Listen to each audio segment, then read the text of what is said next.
আকাশ বিদ্রূপের হাসি হেসে শুভ আর আদৃতকে বলে, অসাধারণ, মাইন্ড ব্লোয়িং পারফরম্যান্স।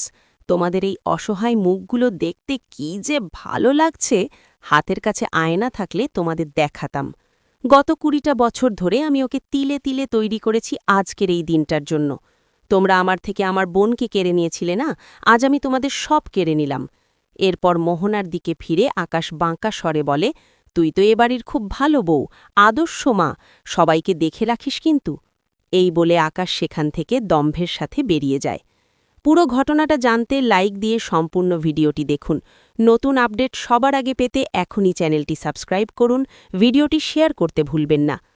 আকাশ চলে যাওয়ার পর তীব্র মানসিক চাপে শুভ সেখানেই অজ্ঞান হয়ে পড়ে। বাড়ির সবাই অস্থির হয়ে তার জ্ঞান ফেরানোর চেষ্টা করে। আদৃত দ্রুত জল এনে শুভর চোখে মুখে ছিটা দেয়। জ্ঞান ফিরতেই শুভর প্রথম আর্তনাদ, আমার স্ত্রী কোথায়? তোমাদের চোখের সামনে থেকে আকাশ আমার মেয়েকে নিয়ে চলে গেল, আর তোমরা কেউ কিচ্ছু করতে পারলে না। আমি ওকে আটকাবই। উন্মাদ প্রায় শুভ বাইরের দিকে দৌড়ে যায়, আদৃত তাকে সামলাতে পিছু নেয়। বাইরে আসতেই শুভ দেখে আরিয়াকে নিয়ে আকাশের গাড়ি স্টার্ট দিচ্ছে।